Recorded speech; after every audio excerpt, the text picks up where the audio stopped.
নমস্কার। আজকে আমি আপনাদেরকে বলবো প্রতিকার নিয়ে। কর্ম, বিবাহ, প্রেম, ব্যবসা, আয় উন্নতির জন্য আপনারা তো অনেকেই প্রতিকার করান। অনেকে জিজ্ঞেস করেন কোন প্রতিকার ভালো, রত্ন নাকি কবচ ধারণ। আদৌ কি প্রতিকারে কাজ হয় সবার? যারা প্রতিকার করিয়েছেন এবং যাদের কাজ হচ্ছে না, কেন হচ্ছে না, একটু সংক্ষিপ্ত আলোচনা করব, মন দিয়ে শুনবেন। দেখুন, প্রতিকার জিনিসটা কি এটা বুঝতে হবে। প্রতিকার জিনিস হচ্ছে আপনার জীবনে যে সমস্যাটা আসছে, সেই বা সমস্যা যেটা চলছে তার সমাধানের একটা রাস্তা। এই প্রতিকারের প্রথম পর্যায় হচ্ছে আপনার জন্ম কুণ্ডলীর, জন্ম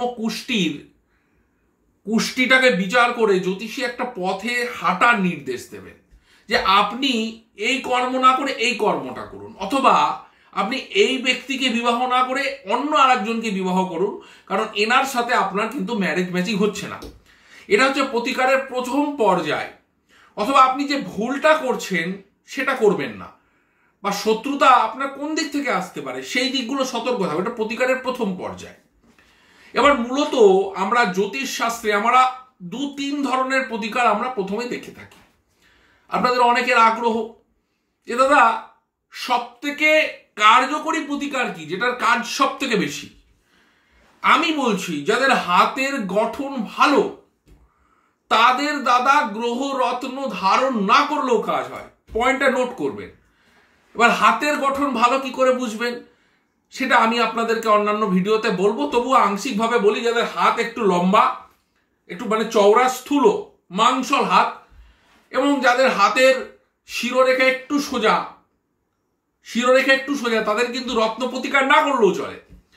এবার অধিকাংশ মানুষের একটা ধারণা হয়ে গেছে, টিভিতে অ্যাড, বিজ্ঞাপন, বা আমরাও জ্যোতিষীরা আপনাদেরকে যেভাবে বলেছি, সাফল্যের জন্য, মান যশ খ্যাতির জন্য চুনি পড়ুন, কর্মে উন্নতির জন্য নীলা পড়ুন, প্রেম, লাক্সারিয়াস লাইফ, ধনী হতে গেলে হিরে পড়ুন। ব্যাপারটা এমন নয়, একদম নয়। আপনার লগ্ন যদি সেটা অ্যালাউ না করে, সেই রত্ন ধারণ কিন্তু আপনার জন্য ডেঞ্জারাস হয়ে যেতে পারে, মৃত্যু পর্যন্ত ঘটাতে পারে ভুল রত্ন ধারণ করলে। এবং গ্রহরত্নের প্রতি না মানুষের একটা আলাদা অ্যাট্রাকশন আছে। ভাবেন যে গ্রহরত্ন মনে হয় সবকিছু সমাধান করে দেবে, না।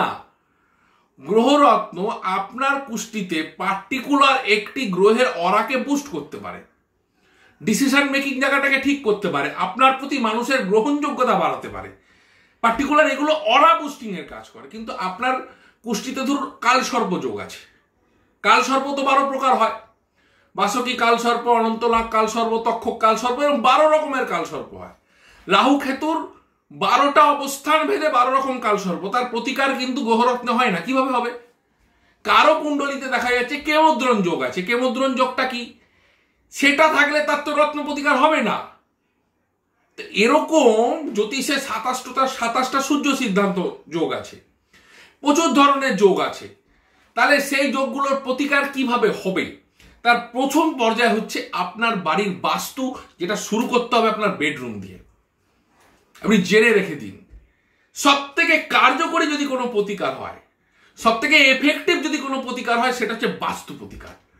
আপনার জীবনে আপনার গ্রহরত্ন আপনাকে যতটা ভালো করে তুলতে পারে, তার থেকেও বেশি কার্যকরী দিতে পারে আপনার বেডরুমের রং।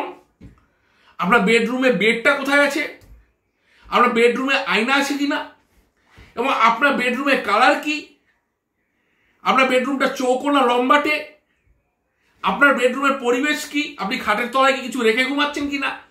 তাহলে বাস্তু হচ্ছে উৎকৃষ্ট প্রতিকার। এইভাবে প্রতিকারটাকে নির্বাচন করতে হবে, একদম সঠিক জ্যোতিষীর হাতে পড়তে হবে আপনাদেরকে, তবে কিন্তু জীবনে প্রতিকার হবে। পরবর্তী পর্ব আসছে প্রতিকার নিয়ে, সেকেন্ড পর্ব, নজর রাখুন। নমস্কার।